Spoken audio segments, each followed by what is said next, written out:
ಅಂತಹ ಕಲಾವಿದರ ಬದುಕನ್ನ ನಿಮ್ಮ ಮುಂದೆ ತೆರೆದಿಡುವಂತಹ ಪ್ರಯತ್ನ. ಅಂದ್ರೆ ವೈಜನಾಥ್ ಬಸಪ್ಪ ಬಿರಾದಾರ್ ಖ್ಯಾತಿಯ ನಮ್ಮ ಕನ್ನಡ ಚಿತ್ರರಂಗದ ಹಿರಿಯ ನಟರು. ಕೆಲವೊಂದು ಮನೇಲಿ ಏನಾಗ್ತದೆ, ಈಗ ಹಿರಿಯರಿಗೆ ಗೌರವ ಕೊಡ್ತಾ ಇಲ್ಲ. ನಾನು ಕೇಳ್ಕೊಳ್ಳೋದು ಇಷ್ಟೇ, ಮಾಧ್ಯಮದ ಮೂಲಕ ಅಕ್ಕ ತಂಗಿಯರು ಏನಾದರೂ ನಮಗೊಂದು ಆಶೀರ್ವಾದ ಮಾಡಿದ್ರೆ ಅದರಂಥ ಬಲ ಇನ್ನು ಯಾವುದೂ ಇಲ್ಲ ಸರ್. ಒಂದು 3 ವರ್ಷ ಹಿಂದೆ ಪುನೀತ್ ಸರ್ ಅವ್ರ ಮೊಬೈಲಿಗೆ ಹೋಗಿತ್ತು ಸರ್. ಹೋದ ಅಲ್ಲಿ ಪುನೀತ್ ಸರ್ ಹೋದ, ಸರ್ ನಮಸ್ಕಾರ ಸರ್ ಅದೇ, ನಮಸ್ತೆ ಬಿರಾದರ್, ಚೆನ್ನಾಗಿ ಮಾತಾಡಿದ್ರು ಬಿರಾದರ್. ಏನಿಲ್ಲ ಸರ್, ನಾನು ಹೇಳೋದು ಇಷ್ಟಲ್ಲ, ಪ್ರೇಕ್ಷಕರಿಗೆ ಎಲ್ಲರೂ ಹೇಳೋದು ಇಷ್ಟೇ. ನಾನು ದಯವಿಟ್ಟು ಕೈ ಮುಗಿದು ಹೇಳ್ತೀನಿ.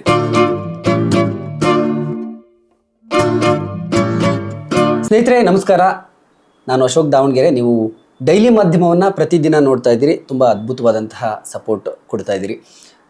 ನಮ್ಮ ಪ್ರಯತ್ನ ಇಷ್ಟೇ, ಕನ್ನಡ ಚಿತ್ರರಂಗ ಬೆಳೆದು ಬಂದ ರೀತಿ ಮತ್ತು ಚಿತ್ರರಂಗದ ಜೊತೆಯಲ್ಲಿ ಬೆಳೆದಂಥವರು, ನಿರ್ದೇಶಕರು, ನಿರ್ಮಾಪಕರು, ನಟ ನಟಿಯರು, ಯಾರೇ ಇರ್ಬೋದು, ತಂತ್ರಜ್ಞರು, ಎಲ್ಲರೂ ಕೂಡ ನಾವೆಲ್ಲರೂ ನೋಡುವಷ್ಟು ಸುಲಭವಾಗಿ ಅವರ ಜೀವನ, ಅವರ ಜರ್ನಿ ಇರೋದಿಲ್ಲ. ಯಾಕಂದರೆ ವಿಶೇಷವಾಗಿ ಕಲಾವಿದರ ಬದುಕು ಅಂತ ಬಂದಾಗ ನಮಗೆ ತೆರೆ ಮೇಲೆ ಅವರ ಪಾತ್ರಗಳನ್ನು, ಅವರ ಅಭಿನಯವನ್ನು ನೋಡಿದಾಗ ಅದ್ಭುತ ಅಂತ ಅನಿಸುತ್ತೆ. ಆದರೆ ಅದರ ಹಿಂದೆ ಅವರು ಪಟ್ಟಂತಹ ಶ್ರಮ, ಹಸಿವು, ನೋವು, ಕಷ್ಟಗಳು, ಏಳು ಬೀಳುಗಳು ಅವೆಲ್ಲವೂ ಅವರಿಗೆ ಮಾತ್ರ ಗೊತ್ತಿರುತ್ತೆ. ಅಂತಹ ಕಲಾವಿದರ ಬದುಕನ್ನು ನಿಮ್ಮ ಮುಂದೆ ತೆರೆದಿಡುವಂತಹ ಪ್ರಯತ್ನ. ಅಂದರೆ ಕಲಾವಿದರು ಬಹಳ ಆರಾಮಾಗಿರ್ತಾರೆ, ಅವರು ತುಂಬ ಅದ್ಭುತವಾಗಿ ಜೀವನ ಮಾಡ್ತಾರೆ ಅನ್ನುವಂತಹ ಒಂದು ನಂಬಿಕೆ ಇದೆಯಲ್ಲ, ಅದಲ್ಲ.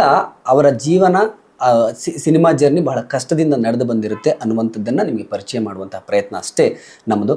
ಸೊ ವೈಜನಾಥ್ ಬಸಪ್ಪ ಬಿರಾದಾರ್ ಖ್ಯಾತಿಯ ನಮ್ಮ ಕನ್ನಡ ಚಿತ್ರರಂಗದ ಹಿರಿಯ ನಟರು ನಮ್ಮ ಡೈಲಿ ಮಾಧ್ಯಮಕ್ಕೆ ಸಂದರ್ಶನ ಕೊಟ್ಟಿದ್ದಾರೆ. ಅವರ ಜರ್ನಿ ಹೇಗೆ ನಡೆದು ಬಂತು, ಒಂದು ಪುಟ್ಟ ಹಳ್ಳಿಯ ಬೀದರ್ ಜಿಲ್ಲೆಯ ಒಂದು ಪುಟ್ಟ ಕುಗ್ರಾಮದಿಂದ ಬಂದಂತಹ ಬಿರಾದಾರ್ ಅವರು ಕನ್ನಡ ಚಿತ್ರರಂಗದಲ್ಲಿ 560 ಸಿನಿಮಾಗಳನ್ನು ಮಾಡಿದ್ದಾರೆ. 4 ದಶಕ ಅಂದರೆ 40 ವರ್ಷಗಳ ಕಾಲ ಅವರ ಸಿನಿಮಾ ಜೀವನ ಇಲ್ಲಿ ಸಾಗಿ ಬಂದಿದೆ. ಅದರ ಹಿಂದೆ ಎಷ್ಟು ನೋವಿತ್ತು, ಎಂತೆಂಥ ಹಸಿವು, ಎಷ್ಟು ಕಷ್ಟಗಳನ್ನು ಅವರು ಅನುಭವಿಸಿ ಬಂದರು ಅನ್ನೋದನ್ನು ಅವರು ನಮ್ಮ ಜೊತೆ ಹಂಚ್ಕೊಂಡಿದ್ದಾರೆ. ನೋಡ್ತಾ ಇರಿ ಡೈಲಿ ಮಾಧ್ಯಮ, ಇದರಲ್ಲಿ ಇವರ ಸಂಪೂರ್ಣ ಇಂಟರ್ವ್ಯೂ ಬರುತ್ತೆ. ನಿಮ್ಮ ಸಪೋರ್ಟ್ ಹೀಗೆ ಇರಲಿ. ಸರ್, ಏನು ಅನಿಸ್ತು ನಿಮಗೆ? ಇಲ್ಲ, ತುಂಬ ಖುಷಿ ಆಯ್ತು ಸರ್. ಯಾಕಂದರೆ ಪ್ರತಿಯೊಂದು ಈ ಕಲೆಯ ವಿಭಾಗದ ಎಷ್ಟು ಜನ ಕಲಾವಿದರು ಇರ್ತಾರೋ ಎಲ್ಲ ಒಂದು ಪರಿಚಯ ಮಾಡಿಸ್ಕೊಡೋದು ಅಂತ, ಅದು ಒಂದು ದೊಡ್ಡ ಕೆಲಸ ಸರ್. ಯಾಕಂದರೆ ಪ್ರೇಕ್ಷಕರಿಗೆ ಗೊತ್ತಾಗಬೇಕು ಕಲಾವಿದರ ಜೀವನ ಹೇಗಿದೆ, ಹೇಗಿರಬೇಕು, ಜೀವನ ಅಂದರೆ ಏನು. ಈಗ ನಮ್ಮಲ್ಲಿ ಹೀಗಿದೆ ಸರ್. ಈಗ ನೋಡೋರಿಗೆ ಏನು ಅನಿಸುತ್ತೆ ಅಂದರೆ, ಈಗ ನೋಡಿ, ಈಗ ಅವರು ಮನೆ ಅಪ್ಪ ಅಮ್ಮ ಇರ್ತಾರೆ. ಈಗ ಅಪ್ಪ ಅಮ್ಮ ಅವರು ಒಂದು ಜೀವನ ಮಾಡ್ಕೊಂಡು ಬಂದು ಇವ್ರು ಹೇಗೆ ಮುಂದೆ ಮಾಡಬೇಕು, ಈಗ ನೋಡಿ ಅಪ್ಪ ಅವ್ರು ಹಿಂಗೆ ನಾವು ಚೆನ್ನಾಗಿರಬೇಕು, ನಾವೊಂದು ಅಪ್ಪ ಅಮ್ಮ ಹೇಳಿದ ಕೇಳಬೇಕು ಅಂತ ಅವರಲ್ಲಿ ಕೂಡ ಬರುತ್ತೆ ಸರ್. ಈಗ ನೋಡಿ, ಈಗ ಹಳ್ಳಿಯಲ್ಲಿ ಕೂಡ ಏನಾಗ್ತಾ ಇದೆ ಅಂದರೆ ಸರ್, ಈಗ ಕೆಲವೊಂದು ಮನೇಲಿ ಏನಾಗ್ತಾ ಇದೆ, ಈಗ ಹಿರಿಯರಿಗೆ ಗೌರವ ಕೊಡ್ತಾ ಇಲ್ಲ. ನಾನು ಕೇಳ್ಕೊಳ್ಳೋದು ಇಷ್ಟೇ, ಮಾಧ್ಯಮದ ಮೂಲಕ ನೀವು ಯಾರೇ ಇರಿ, ಏನೇ ಕೆಲಸ ಮಾಡಿ, ಬಡವರಾಗಿರಿ, ಶ್ರೀಮಂತರಾಗಿರಿ, ಕೂಲಿ ಮಾಡಿರಿ, ಕಂಪ್ನಿಯಲ್ಲಿ ಕೆಲಸ ಮಾಡಿ, ಅಪ್ಪ ಅಮ್ಮನ ಚೆನ್ನಾಗಿ ನೋಡ್ಕೊಳ್ಳಿ. ಅಪ್ಪ ಅಮ್ಮನ ಯಾರು ಚೆನ್ನಾಗಿ ನೋಡ್ಕೋತಾರೋ ಅವ್ರಿಗೆ ದೇವ್ರಿಗೆ ಏನು ಕಡಿಮೆ ಮಾಡಲ್ಲ. ಇದು ನನ್ನ ಅನುಭವ. ಯಾಕಂದರೆ ಇವತ್ತು ನಾನು ಏನಾದರೂ ಜೀವನ ಮಾಡ್ತಾಯಿದ್ದೀನಿ ಅಂದರೆ ನಮ್ಮ ತಾಯಿ ಆಶೀರ್ವಾದ, ಒಂದು ನಮ್ಮ ಮನೆ ದೇವರ ಆಶೀರ್ವಾದ. ಯಾಕಂದರೆ ಏನಾಗಿದೆ, ಈಗೇನಾಗಿದೆ ಸರ್, ಮೊದಲು ನಾಗರ ಪಂಚಮಿ ಹಬ್ಬಕ್ಕೆ ಅಕ್ಕ ತಂಗಿಯರನ್ನ ಕರೆಸಿ ಸೀರೆ ಓಡಿಸೋದು ಇವೆಲ್ಲ ಸಂಭ್ರಮ ಇತ್ತು. ಈಗ ಏನಾಗಿದೆ ಸರ್, ಅದೆಲ್ಲ ಮಾಯ ಆಗಿದೆ. ನಾವು ಸರ್ ಒಂದು ಶಾಸ್ತ್ರ ಏನು ಹೇಳುತ್ತೆ ಅಂದರೆ, ನಮ್ಮ ಅಕ್ಕ ತಂಗಿಯರು ಯಾರು ಇರ್ತಾರೋ ನಾವು ಒಂದು ಬಡವ್ರ ಮನೆ ಕೊಟ್ಟಿರ್ತೀವಿ. ನಮ್ಮದು ಇದನ್ನೇ ಸರ್, ಸಾಧ್ಯ ಆದಷ್ಟು ನಾವು ಬಡವ್ರ ಮನೆ ಕೊಟ್ಟಿರ್ತೀವಿ. ಅವ್ರಿಗೆ ಏನಾದರೂ ಕಷ್ಟ ಇದ್ದರೆ ನಾವು ಅವ್ರ ಕೈಲಾದಷ್ಟು ಹೆಲ್ಪ್ ಮಾಡಬೇಕು. ಅಕ್ಕ ತಂಗಿಯರು ಏನಾದರೂ ನಮಗೊಂದು ಆಶೀರ್ವಾದ ಮಾಡಿದ್ರೆ ಅದರಂಥ ಬಲ ಇನ್ನು ಯಾವುದೂ ಇಲ್ಲ ಸರ್. ಈಗ ನಮ್ಮಲ್ಲಿ ಏನಿದೆ, ಕಮರ್ಷಿಯಲ್ ಆಗಿದೆ. ಯಾರು ಅಕ್ಕ ತಂಗಿಯರು ಮನೆಗೆ ಬಂದರೆ ಅವ್ರಿಗೊಂದು ರವಿಕೆ ಕೊಡಿಸಲ್ಲ, ಒಂದು ಸೀರೆ ಕೊಡಿಸಲ್ಲ. ಅದು ಕಷ್ಟ ಕಾಲಕ್ಕೆ ಅವೆಲ್ಲ ಬೇಕು ಸರ್ ಅವು. ಈಗ ನಮಗೆಲ್ಲ ಏನಿದೆ, ಈಗ ನಾನು ಕೂಡ ಅಷ್ಟೇ, ಈಗ ನಮ್ಮಲ್ಲಿ ಯಾರಿದೆ ನಾನು ಕೈಲಾದಷ್ಟು ನಾನು ಇದು ಮಾಡ್ತೀನಿ ಸರ್. ಇವತ್ತಿಗೂ ಹೇಳ್ತಾರೆ, ಹಿಂದಕ್ಕೆ ಒಂದು ಏನು ಹೇಳ್ತಾರೆ ಅಂದರೆ, ಹೆಣ್ಣು ಶಾಪ ಕೊಟ್ಟರೆ ತವ್ರ ಮನೆ ಬೆಂಕಿ ಎತ್ತಿತ್ತಂತೆ. ಅಷ್ಟು ಆಗಿರುತ್ತೆ, ಅಷ್ಟು ಪವರ್ ಇರುತ್ತೆ ಅಕ್ಕ ತಂಗಿಯರಲ್ಲಿ. ಅಕ್ಕ ತಂಗಿಯರು ತವ್ರ ಮನೆಗೆ ಎಷ್ಟು ಆಶೀರ್ವಾದ ಮಾಡ್ತಾರೋ ಅಷ್ಟು ತವ್ರ ಮನೆ ಬೆಳೆಯುತ್ತೆ. ಹಾಗಾಗಿ ನಾ ಹೇಳ್ಕೊಳ್ಳೋದು ಇಷ್ಟೇ, ನೀವು ಯಾರು ಎಷ್ಟು ಜನ ಇದ್ರೆ ತಾವು ಅಪ್ಪ ಅಮ್ಮನ ಚೆನ್ನಾಗಿ ನೋಡ್ಕೊಳ್ಳಿ.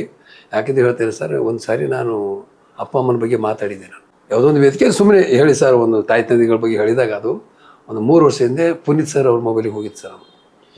ಹೋದ ಅಲ್ಲಿ ಪುನೀತ್ ಸರ್ ಹೋದ, ಸರ್ ನಮಸ್ಕಾರ ಸರ್ ಅದೇ, ನಮಸ್ತೆ ಬಿರಾದರ್, ಚೆನ್ನಾಗಿ ಮಾತಾಡಿದ್ರು ಬಿರಾದರ್. ನಾನು ಹೆಂಗೆ ಯಾವುದು ಅಂತ ಕೇಳೋದು, ಸರ್ ಯಾವುದು ಸರ್, ಅದೇ ಅಪ್ಪ ಅಮ್ಮನ ಬಗ್ಗೆ. ಭಾಳ ಚೆನ್ನಾಗಿ ಮಾತಾಡಿದ್ರು ಬಿರಾದರ್, ಅದು ದಯವಿಟ್ಟು ಅದು ಕಂಟಿನ್ಯೂ ಮಾಡಿ, ನ್ಯೂ ಜನ್ರೇಷನ್ಗೆ ಬೇಕದು, ಒಂದು ಚೂರಿಗೆ ಅದು ಬೇಕದು ಅಂತ ಹೇಳಿದರು. ನೋಡಿ, ಈಗ ನಮ್ಮ ಸರ್ ನೀವು ಎಲ್ಲೋ ಮಾತಾಡಿ ವಿಡಿಯೋ ನೋಡಿ ಅಂದ್ರೆ ಏನಾಯ್ತು ಗೊತ್ತಾ, ಈಗ ನಮ್ಮಲ್ಲಿ ಏನಾಗ್ತದೆ ಗೊತ್ತಾ ಸರ್, ನಾವು ದುಡ್ಡು ಗಳಿಸ್ತಾ ಇದ್ದೀವಿ, ಸಾಯಂಕಾಲ ನಾವು ಖರ್ಚು ಮಾಡ್ತೀವಿ, ಅವರು ನಮ್ಮ ಏನು ಅಭ್ಯಾಸಗಳು 500 ಖರ್ಚು ಮಾಡ್ತೀವಿ, 5,000 ಮಾಡ್ತೀವಿ, ಅದು ನಮ್ಮ ಬಿಟ್ಟು ವಿಷಯ. ಆದರೆ ನಾವೇನು ಒಂದು ನಮ್ಮ ಅಕ್ಕ ಗೊತ್ತಾಗಿ ಒಂದು ಮನೆ ಕೊಟ್ಟಾಗ ಅವ್ರು ಬರ್ತಾರೆ, ಅದಕ್ಕೆ ನಾವು ನಿವಾರಣೆಗೆ ಹೋಗೋಲ್ಲ, ಒಂದು 5 ರೂಪಾಯಿನೂ ಕೊಡಲ್ಲ ನಾವು. ಸುಮ್ಮನೆ ಅವ್ರಿಗೆ ಏನು ಸರ್ ಕಷ್ಟ, ಮನೆಗೆ ತಂಗಿ ಮನೆಗೆ ಏನಾಗಿದೆ ತಗೋ, ಒಂದು 1,000 ಇಟ್ಕೊ, ಒಂದು ಒಳ್ಳೆ ಸೀರೆ ಉಡೋದು, ತುಂಬ ಖುಷಿಯಾಗಿರ್ತಾರೆ ಸರ್. ನಿಜ. ಬಟ್ ಅದು ಆಗ್ಬೇಕು ಸರ್. ಈಗ ನಾವು ಏನೇ ದುಡೀರಿ, ಬಟ್ ಈ 1,000 ರೂಪಾಯಿ ಖರ್ಚು ಮಾಡೋಕ್ಕಂತೂ ಏನು ನಮಗೇನು ಕೊರತೆ ಇಲ್ವಲ್ಲ. ಹಾಗಾಗಿ ಏನು ಸರ್, ಈಗ ನನ್ನ ಅನಿಸಿ ಮಟ್ಟಿಗೆ ಸರ್ ಏನಂದರೆ, ಯಾರು ಅಪ್ಪ ಅಮ್ಮನ ಚೆನ್ನಾಗಿ ನೋಡ್ಬೋದು ಸರ್, ಅವ್ರಿಗೆ ಏನೂ ಕಡಿಮೆ ಬಿಡಲ್ಲ ಸರ್. ಇವತ್ತು ನಮ್ಮ ತಾಯಿ ನನಗೆ ಆಶೀರ್ವಾದ ಮಾಡಿದ್ದಾರೆ. ಅವ್ರು ಇನ್ನೊಂದು 15 ದಿವಸಕ್ಕೆ ಅವರು ಇದಾಗ್ತಾರೆ ಅಂತಂದರೆ ಹೇಳಿದ್ರು, ಮಗನೇ ನೀನು ಎಲ್ಲನೂ ನಮ್ಮ ಚೆನ್ನಾಗಿ ನೋಡ್ಕೊಂಡು, ನನಗೆ ಯಾವುದನ್ನು ಎದುರು ಮಾತಾಡಿಲ್ಲ, ಬಟ್ ಊರು ಬಿಟ್ಟು ಬಂದು ಜೀವನ ಮಾಡ್ತಾಯಿದ್ದೀನಿ, ಒಳ್ಳೇದಾಗಲಿ ಹೋಗಿ ಮಗನೇ ಅಂತ ಅವ್ರಿಗೆ ಇವತ್ತು ನಾನು ಜೀವನ ಮಾಡ್ತಾಯಿದ್ದೀನಿ ಸರ್. ಅವ್ರು ಇಲ್ಲೇ ಇದ್ರ?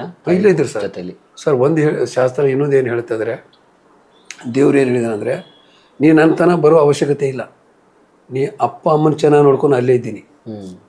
ನೀ ಅಪ್ಪ ಅಮ್ಮನ ಚೆನ್ನಾಗಿ ನೋಡ್ಕೊಂಡು 36 ಕೋಟಿ ದೇವ್ರುಗಳು ಅಲ್ಲೇ ಇದೆ. ನೀನು ಭೂಮಿ ಕಳಿಸಿದವರು ಅವರು, ಜೀವನ ಕೊಟ್ಟವ್ರು ಅವರು. ಮತ್ತು ಇನ್ನೊಂದು ಯಾವುದೋ ಒಂದು ಇದ್ರಲ್ಲಿ ಹೇಳೋದು ಸರ್ ಏನಂದರೆ, ಒಬ್ಬ ಮಗ ಡ್ರಿಂಕರು ದಿನ ತಾಯಿ ಬೈಯೋದು, ಏನು ಮಾಡಿದೆ ನನಗೇನು ಬಂಗಾರ ಏನು ಹಿಂಗೆ ಬೈಯೋದು. ಏನು ಮಾಡಿದೆ ಅಂದ್ರೆ ತಾಯಿ ಅಂದಳಂತೆ, ನಾನು ಏನು ಮಾಡಿದೀಯಾ ಸರ್, ಒಂದು ಕೆಲಸ ಮಾಡಪ್ಪ, ನೀನು ಹಾಲು ಕುಡಿಸಿದ್ರೆ ನಾನು ಹಾಲು ವಾಪಸ್ ಕೊಡಪ್ಪ, ಹಾಲಿನಿಂದ ಮಾಂಸ ಪ್ರತಿಯೊಂದು ತಾಯಿ ಇದರಿಂದ ಅದು ಇದಾಗುತ್ತೆ. ಆಯಿತು, ಒಂದು ಕೆಲಸ ಮಾಡಿ, ನಾನು ಏನೀಗ ಕೊಟ್ಟಿಲ್ವಲ್ಲ, ನನಗೆ ವಾಪಸ್ ಕೊಡು ಅಂತ. ಸರಿ, ಅಲ್ಲೇನಾಯಿತು ಸರ್, ನನ್ನನ್ನು ವಾಪಸ್ ಬರಲಿ ಅಂದ್ರೆ ಬಂದಾಗ ಅದು ಪೂರ್ತಿ ಬರೀ ಪಂಜರ ಸರ್, ಮಾಂಸ ಇಲ್ಲ, ಏನು ಬರೀ ಪಂಜರ ಹಿಂಗಿದೆ, ಬರೀ ಪಂಜರ, ಏನೇನಿಲ್ಲ ಅಲ್ಲಿ ಅಂದಾಗ. ಆವಾಗ ಯಾರೋ ಒಬ್ಬ ದೊಡ್ಡ ಗುರುಗಳು ಮಾತಾಡ್ತಾ ಇದೆ, ಒಳಗೆ ಜೀವ ಇದೆ, ಮಾಂಸ ಇಲ್ಲ, ಬರೀ ಪಂಜರ ಇದೆ. ಅಲ್ಲಿ ಹೋದಂತೆ ನಂಗೆ ಹಿಂಗಾಗಿದೆ, ಯಾಕೆ ಹಿಂಗಾಗಿದೆ ಅಂದರೆ ಅವರು ಜ್ಞಾನಿ. ಮತ್ತು ನೀನು ತಾಯಿಗೆ ನನ್ಗೆ ಏನು ಮಾಡಿದೆ ಅಂದಿಲ್ಲ, ತಾಯಿ ತಗೊಂಡಿದ್ದಾಳೆ, ಮಾಂಸ ಹಾಲೆಲ್ಲ ಹೋಗಿದೆ, ಅದಕ್ಕೆ ಹಿಂಗಾಗಿದೆಯಾ, ತಾಯಿ ತಂದೆ ಯಾವತ್ತೂ ಇದು ಮಾಡಬೇಡ, ನೀನು ತಾಯಿ ತೊಗೊಂಡಿದ್ರೆ ಆಗ ಹಿಂಗಾಗಿದೆ. ಈಗ ಇಲ್ಲ, ನಾನು ಹಾಲು ವಾಪಸ್ಸು ತೊಗೊಂಡಿದ್ದೆ, ಇನ್ನೇನಿದೆ ನಿನಗೆ ಜೀವನ ಅಂದರೆ, ನನ್ನ ತಪ್ಪಾಯ್ತು ಗುರುಗಳೇ, ಮುಂದಿನ ಜನ್ಮ ಹೊಂದಿದ್ರೆ ನಾನು ಮತ್ತೆ ನನ್ನ ತಾಯಿ ಹೊಟ್ಟೆಯಲ್ಲಿ ಕೊಡ್ತೀನಿ, ಅದು ಗೊತ್ತಿಲ್ಲ ಗುರುಗಳು, ಅದು ಗೊತ್ತಿಲ್ಲ. ಎಷ್ಟು ಪವರ್ ಇದೆ ಸರ್. ನಿಜ. ನಾವು ತಾಯಿ ತಂದೆ ಏನಂತ ಏನು ಮಾಡಿದೆ ನೀನು, ನನಗೇನು ಹೊಲ ಕೊಟ್ಟಿದ್ದೆ, ಏನೋ ಒಂದು ಅಂತೀವಿ ನಾವು, ಯಾರೇ ಒಬ್ಬರು, ಅದು ಬರುತ್ತೆ. ಬಟ್ ಅದು ಸರ್ ದೊಡ್ಡದು, ಇಡೀ ಜೀವನನೇ ಅವ್ರದ್ದೇ ಇದೆಯಲ್ಲ ಸರ್, ಇಡೀ ದೇಹನೇ ಅವ್ರು ಇರೋ, ಇನ್ನೇನು ಮಾಡ್ಲಿಕ್ಕೆ ಸಾಧ್ಯ. ಹಾಗಾಗಿ ನಾನು ಹೇಳಿದಿಷ್ಟ, ನಾನು ಎಲ್ಲ ಕಡೆ ಅದನ್ನೇ ಹೇಳ್ತೀನಿ ಸರ್, ಅಪ್ಪ ಅಮ್ಮನ ಚೆನ್ನಾಗಿ ನೋಡ್ಕೊಳ್ಳಿ. ಒಬ್ಬ ಕೂಲಿ ಮಾಡೋನಿದ್ದಾನ, ಎಷ್ಟು ಸಾಧ್ಯ ಆಯಿತು ಕೂಲಿ ಮಾಡಿ, ಏನು ಇದ್ದಿದ್ದು ಮನೆಗೆ ಏನು ಮುದ್ದೆ ರೊಟ್ಟಿ ಚಪಾತಿ ಏನೇ ತಿಂತಾರೆ. ಹಾಗಾಗಿ ಏನಿಲ್ಲ ಸರ್, ನಾನು ಹೇಳೋದಿಷ್ಟಲ್ಲ, ಪ್ರೇಕ್ಷಕರಿಗೆ ಎಲ್ಲರೂ ಹೇಳೋದಿಷ್ಟೇ, ನಾನು ದಯವಿಟ್ಟು ಕೈ ಮುಗಿದು ಹೇಳ್ತೀನಿ, ಅಪ್ಪ ಅಮ್ಮನ ಚೆನ್ನಾಗಿ ನೋಡ್ಕೊಳ್ಳಿ, ನಿಮ್ಮ ದೇವ್ರು ಯಾವತ್ತೂ ಕಡಿಮೆ ಮಾಡಲ್ಲ. ತುಂಬ ಸಂತೋಷ ಸರ್, ಒಳ್ಳೆಯ ಮಾತು ಹೇಳಿದ್ರಿ. ಸೊ ಬಿರಾದಾರ್ ಸರ್ ಬಹಳ ಅದ್ಭುತವಾದಂತಹ ಮಾತನ್ನು ಹೇಳಿದ್ರು. ಇವತ್ತಿನ ಜೀವನ ಶೈಲಿ, ನಮ್ಮ ಆಧುನಿಕ ಜೀವನ ಶೈಲಿ ಹೇಗಾಗಿದೆ ಅನ್ನೋದಕ್ಕೆ ಅವ್ರು ಕೊಟ್ಟಂಥ ಎಕ್ಸಾಂಪಲ್ ಬಹಳ ಸೂಕ್ತ ಅಂತ ಅನ್ಸುತ್ತೆ. ಯಾಕಂದ್ರೆ ಇವತ್ತು ಯಾರು ಕೂಡ ಕೂಡು ಕುಟುಂಬದಲ್ಲಿ ಇರೋದೇ ಇಲ್ಲ, ಎಲ್ಲ ತಂದೆ ತಾಯಿನೆಲ್ಲೋ ಬಿಟ್ಟಿರ್ತಾರೆ. ಇವತ್ತು ಬರೀ ಗಂಡ ಹೆಂಡತಿ ಇರಬೇಕು, ಆ ಥರದ್ದು ತುಂಬಾ ಎಲ್ಲ ಇಂಡಿಪೆಂಡೆಂಟ್ ಅನ್ನುವಂತಹ ಜೀವನ ಶೈಲಿಗೆ ಬಂದಿದ್ದಾರೆ. ಬಹುಶಃ ಬಹಳ ಅದ್ಭುತವಾದಂಥ ಮುತ್ತಿನಂಥ ಮಾತನ್ನು ಹೇಳಿದರು. ಸೊ ಬಿರಾದಾರ್ ಸರ್ ಅವರ ಸಂಪೂರ್ಣ ಜರ್ನಿಯನ್ನು ನೀವು ನಮ್ಮ ಡೈಲಿ ಮಾಧ್ಯಮದಲ್ಲಿ ನೋಡ್ತೀರಿ. Thank you so much. ನಮಸ್ಕಾರ. ಎಲ್ರಿಗೂ ಕೂಡ ನಮಸ್ಕಾರಗಳು. ಈ ನಮ್ಮ ಡೈಲಿ ಮಾಧ್ಯಮ, ನಮ್ಮ ಸ್ನೇಹಿತ, ಸುಮಾರು ವರ್ಷದ ಗೆಳೆಯ, ಅಜಾತ ಶತ್ರು, ಸದಾ ನಗುಮುಖದ ವ್ಯಕ್ತಿತ್ವ, ಏನಾದರೂ ಹೊಸದಾಗಿ ಸಮಾಜಕ್ಕೆ ಕೊಡಬೇಕು, ಪತ್ರಿಕೋದ್ಯಮದಲ್ಲಿ ತನ್ನ ಹೆಸರನ್ನು ಚಿರಾಯು ಮಾಡಬೇಕು ಅಂತ ಆಸೆ ಪಡುವಂಥ, ತುಡಿತಾ ಇರುವಂಥ ಉತ್ಸಾಹಿ ಯುವಕ ನನ್ನ ಗೆಳೆಯ ಅಶೋಕ್ ಅವರ ಕನಸಿನ ಕೂಸಿದು ಡೈಲಿ ಮಾಧ್ಯಮ. ನನ್ನ ಮನಸಾರೆ, ನನ್ನ ಸಂಪೂರ್ಣ ಹೃದಯದಿಂದ ನಾನು ಶುಭವನ್ನು ಕೋರ್ತಾ ಇದ್ದೀನಿ. ಈ ಮಾಧ್ಯಮವನ್ನು ನೀವೆಲ್ಲರೂ ಕೂಡ ಪ್ರೀತಿಯಿಂದ ಸಬ್ಸ್ಕ್ರೈಬ್ ಮಾಡಿ ಬೆಳೆಸಿ. ನನಗೆ ಖಂಡಿತ ನಂಬಿಕೆ ಇದೆ, ನಿಮಗೆ ನಿರಾಶೆ ಮಾಡದ ರೀತಿಯಲ್ಲಿ ಒಳ್ಳೊಳ್ಳೆ ಕಂಟೆಂಟ್ ಓರಿಯೆಂಟೆಡ್ ವಿಷಯಗಳನ್ನು ನಮ್ಮ ಅಶೋಕ್ ಅವರ ನೇತೃತ್ವದಲ್ಲಿ ಈ ತಂಡ ಕೊಡ್ತೇನೆ ನಂಬಿಕೆ ಇದೆ. ನಾನು ಅವ್ರ ಜೊತೆ ಕೈ ಜೋಡಿಸ್ತೀನಿ, ನೀವುಗಳು ಕೂಡ ಅವ್ರ ಜೊತೆ ಕೈ ಜೋಡಿಸಿ ಒಟ್ಟಿಗೆ ನಮ್ಮ ಡೈಲಿ ಮಾಧ್ಯಮವನ್ನು ನಾವು ಬೆಳೆಸೋಣ. ಧನ್ಯವಾದ.